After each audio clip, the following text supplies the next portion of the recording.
लाखों स्टूडेंट देख रहे हैं कि किस तरह अंजना ओम कश्यप जी ने, आज तक ने, इन यूट्यूब पर जो मुफ्त में पढ़ा रहे हैं। आज वो अभिनय सर बता रहे थे कि ना जाने कितने बच्चों का वो रिचार्ज कराते हैं, उनको मोबाइल दे देते हैं कि गरीब बच्चे मुखर्जी नगर में आकर लाखों रुपए ना पढ़ाई पे खर्च करें, गरीब बच्चे अपने गांव में पढ़ लें। और एक संगठित, अब तो मैं समझ में आ गया कि जो मुखर्जी नगर के कोचिंग इंस्टीट्यूट हैं, जो हजारों करोड़ों की कमाई करते हैं और सरकार के संग सुना जाता है कि बहुत मिल बांट के काम करते हैं। मुझे लगता है कि अंजना ओम कश्यप जी की प्लानिंग रही होगी कि उनके जरिए इन यूट्यूब पे फ्री में पढ़ाने वालों को बदनाम करो। अगर ये सब गरीब बच्चे फ्री में पढ़ लेंगे तो मुखर्जी नगर के ये जो हजारों करोड़ कमा रही है कैसे कमाएंगे? और आज तक पे ये दांव उल्टा पड़ गया। मुझे मुझे याद नहीं आ रहा पिछले 2 सालों में किसी टीवी एंकर की इतनी फजीयत हो। अंजना ओम जी पहुंच गई हाई कोर्ट में, मेरे खिलाफ भी, 4PM के खिलाफ भी मुकदमा किया, लेकिन जो जनमानस में जो रिएक्शन देख रहा हूँ, ट्विटर पे बाढ़ आई पड़ी है, फेसबुक पे बाढ़ आई पड़ी है। अंजना ओम कश्यप जी को एक दिन अपना इंस्टाग्राम बंद करना पड़ गया, ये हाल हो गया है। ये क्या कुछ नई क्रांति की तरफ हम बढ़ रहे हैं क्या? समझ में आएगा अंजना ओम कश्यप जी को और आज तक को कि ये मामला गड़बड़ पड़ गया, ऐसे पंगा नहीं करना चाहिए था नौजवानों से। देखिए, अंजना जी समझे या न समझे, आज तक चैनल समझे न समझे, ये महत्वपूर्ण बात नहीं है। मेरा मानना है कि महत्वपूर्ण बात यह है कि जो जिसको आप लोग जेन जी कहते हैं, मैं उसको भारत की युवा पीढ़ी कहता हूं, जो भारत की 1.5 करोड़ की आबादी में करीब 50% उसका हिस्सा है। ये जो 1.5 करोड़ की आबादी में 50% जो हिस्सा है, ये हिस्सा क्या चाहता है? क्या ये हिस्सा यही व्यवस्था चाहता है जो इस सरकार ने बना रखी है, जिसमें पेपर लीक हो, जिसमें नौजवानों के भविष्य पूरी तरीके से तबाह हों? क्या यही यही चाहता है? जो लोग सीबीएसई में की परीक्षा में बैठते हैं, हम लोगों को उनकी उम्र भी पता है। जो लोग नीट की परीक्षा में बैठते हैं, हमें उनका प्रोफाइल भी पता है। जो लोग जी की परीक्षा में बैठते हैं, हमें उनका प्रोफाइल भी पता है। ये सारे के सारे लोग इस वक्त देश के सबसे ज्यादा मानसिक रूप से और शारीरिक रूप से और आर्थिक रूप से सताए हुए लोग हैं। ये लोग निश्चित रूप से सरकार से जवाबदेही करेंगे, चूंकि जवाब उन्हें मिलने वाला नहीं है, इसलिए सरकार को उनकी नाराजगी का खामियाजा उठाना पड़ेगा। अंजना ओम कश्यप या आज तक जैसे चैनल, इन बातों के बीच में इनका कोई मतलब नहीं है। ये रहें न रहें, इससे कोई फर्क नहीं पड़ता। हम लोग मीडिया वाले हैं, वो भी मीडिया वाले हैं, इसलिए हम उनका जिक्र करते हैं, और वो हमारी ही बिरादरी के हैं, मैं ये मानता हूं। अंततः घूम फिर के कहीं अंजना जी हम लोगों को मिलेंगी किसी होटल में, किसी कैफे में, किसी चाय घर में, किसी सड़क पे, किसी कॉर्नर पर रिपोर्टिंग करते हुए या कुछ करते हुए, तो हम लोग उनका अभिवादन करेंगे, वो हमारा अभिवादन करेंगी। हम लोग में बातचीत होगी, हो सकता है हम लोग एक एक कप चाय भी साथ बैठ के पिए, एक एक कप कॉफी भी साथ बैठ के पिए। मुझे भी तो बुला लीजिएगा, मुझे भी बुला बिल्कुल, लीजिएगा। आप भी होंगे अंजना जी उसमें, आप भी होंगे। मैं तो आपको मिला के बात कर रहा हूँ, अच्छा मैं तो अच्छा, आपको मिला के बात कर रहा हूँ। तो ठीक है। मेरा कहना अंजना ये है जी कि मैं और संजय हो जी गया। दोनों मिलेंगे और वो मिलेंगी उसमें। वो भले ही वो नेक महिला है, भले ही आज वो जो कुछ भी करती रहे, वो अंततः हम लोगों के साथ बैठ कर कॉफी पियेंगे। मुझे यकीन है, आखिरकार हम लोग हैं तो एक ही बिरादरी के। देर सवेर हाँ, की बात है, केंद्र में सत्ता बदलेगी तो वो कहीं और नजर आएंगी। बस ये कि अभी फिलहाल वो थोड़ी गोदी मीडिया ज्यादा आज वो भगवाधारियों के साथ है, कल वो सफेद वस्त्रधारियों के साथ होंगी। है। ये आप चैनलों की निष्ठा जो है ना, वो सरकार के आप संग बदलती रहती है। देखिए, आप निश्चित समझिए, आज वो भगवाधारियों के साथ हैं, कल वो सफेद वस्त्रधारियों के साथ होंगी, वरना टिक नहीं पाएंगी। उनके हाँ, टिकने का तो यही तरीका है सबसे बड़ा। हाँ, तो सरकार वो बदलेगी तो ये मुझे नफरत मुझे की उसमें कोई पताका दिक्कत नहीं फहराई है। जाएगी। मैं जानता हूँ इन सब का किरदार मैं अच्छी तरीके से जानता हूँ। मुद्दतों से मैं देख रहा हूँ इन लोगों ने कितने बार अपने किरदार को बदला है। ये अंजना ये जी बात न्यूज 24 में भी कभी काम करती थी, जो कि अनुराधा जी का चैनल है, राजीव जी का चैनल है, हम लोग जानते हैं ना उनको। मैंने उस वक्त भी न्यूज 24 में उन्हें राजीव जी से बात करते हुए सुना है, अनुराधा जी से बात करते हुए सुना है। मेरे उनके प्रोग्राम में भी मैंने भाग लिया है। मैं पुरानी बात बता रहा हूँ, जब वो आज तक में नहीं थी। मैं उस वक्त की बात बता रहा हूँ। मैं बहुत पुराना चावल हूँ संजय जी। हाँ, मैं इसमें सब क्या दो राय है, हाँ, आपको एक एक आदमी की पुराना जन्म पत्री जानते हैं। और पुराना चावल हमेशा खुशबूदार होता है। हाँ, ये बात तो सही है अभय जी, आपके अंदर तो खुशबू बहुत आती है, तभी तो मैं कहता जी। हूँ, मैं तो आपका काय फैन इसीलिए हूँ।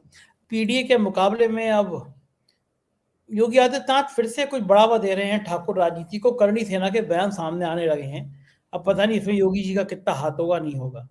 क्या उत्तर प्रदेश का चुनाव धार्मिक मुद्दों के साथ-साथ जातीय संतुलन भी बहुत तय करेगा, जातीय गठजोड़ तय करेगा?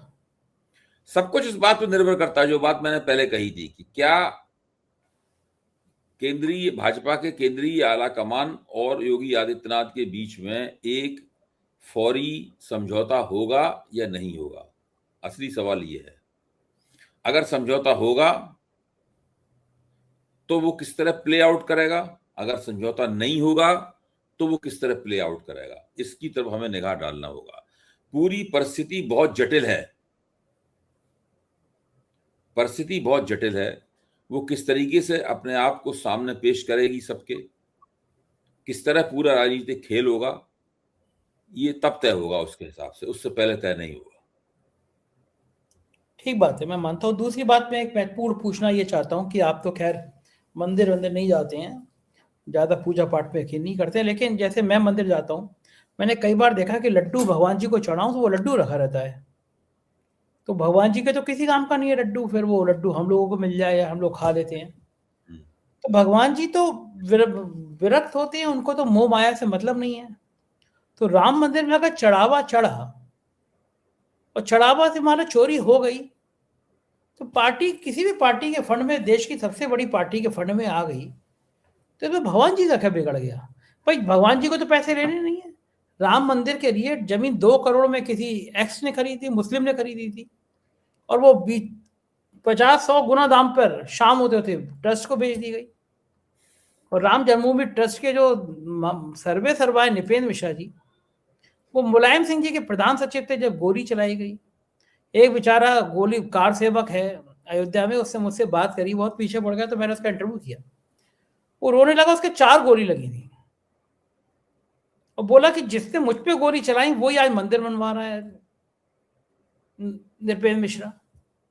भगवान राम की भी लीला देखी है कि उनके बेटे को टिकट मिला, भगवान जी को जिता देना चाहिए कि देखो बंदा मेरा मंदिर बनवा रहा है, बेटे को भी हरवा दिया। तो अगर मान लो मंदिर की कीमत पे थोड़ा ज्यादा दाम पे खरीद दिया, चंदा इतना चढ़ा रहे हैं, लोग पागल हो रहे हैं, मतलब अपना चंदा दे जा रहे हैं, तो क्या फायदा होगा? भगवान जी थोड़ी नहीं ले लेंगे। थोड़ा वो चोरी हो गया 7-8 करोड़ को, तो अखिलेश यादव को इतनी बड़ी क्यों लग रही है? परेशान हो ही पड़े, चंदा चोरी होगा, चंदा चोरी होगा। देखो कितने बीजेपी के लोग कितने शांत बैठे हुए हैं। वो कह रहे हैं, ब्रजेश वाटा कह रहे हैं कि अखिलेश यादव बाबरवादी सोच के हैं। सही तो है, ये बिल्कुल सही तो कह रहे हैं। अब अगर चंदा चोरी हो गया फिर इतना हंगामा काटेंगे तो बाबरवादी पे है ना, खामोश रहना चाहिए। क्यों परेशान हो रहे हैं चंदा चोरी पे इतना? बताइए अभय जी, नहीं होना चाहिए ना? देखिए, आपके सवाल का जवाब देने के लिए मैं आपको उत्तर प्रदेश से थोड़ा दूर ले चलूंगा, कर्नाटक की तरफ ले चलूंगा। कर्नाटक सरकार के मंत्री हैं प्रियांक खड़गे, जो कि मल्लिकार्जुन खड़गे के पुत्र हैं।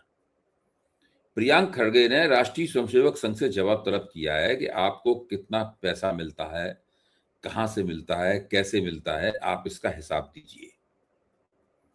आपका रजिस्ट्रेशन किस संगठन के दौरान है, कहां क्या है, आपकी कानूनी स्थिति क्या है, आप किस कानून के तहत अपनी गतिविधियां चला रहे हैं, इसका जवाब दीजिए। और ये कह के प्रियांक खड़गे ने एक तरह से एक सिलसिला शुरू कर दिया है कि राष्ट्रीय स्वयंसेवक संघ और उसके सहयोगी संगठनों से जवाब तलब किया जा सकता है। ये लोग होली काऊ नहीं है, इनसे सवाल पूछे जा सकते हैं, इन्हें कानून की कसौटी पर कसा जा सकता है। आज तक मुझे ताज्जुब है कि इंदिरा गांधी की सरकार ने या बाद में फिर सोनिया गांधी की सरकार ने या किसी और सरकार ने राष्ट्रीय स्वयंसेवक संघ को इस कसौटी पर नहीं कसा। प्रियंक खड़गे ने यह भी कहा है कि अगर आप ठीक से इस कसौटी पर खड़े नहीं उतरते हैं तो आपके ऊपर प्रतिबंध लगाने का केस भी बनता है। मैं क्यों बोल रहा हूं? मेरा कहना है कि यही है वो सही तरीका जो संघ और उसके संगठनों पर लागू किया जाना चाहिए। राम मंदिर का चंदा किसकी जेब में जाता है? ये तो राम मंदिर बनने की बात कह रहे हैं। मैं कह रहा हूं बनने के पहले कितना रुपया जमा किया गया राम मंदिर के लिए। कहा जाता है कि अशोक सिंघल के घर में एक कमरा था जिसके अंदर बड़े बड़े बक्से थे, इनके अंदर नकदी भरी रहती थी उन बक्सों में,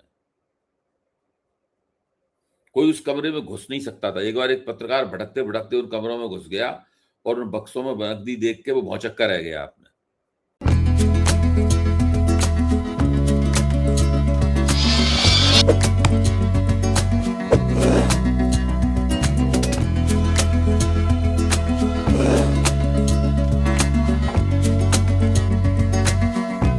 है।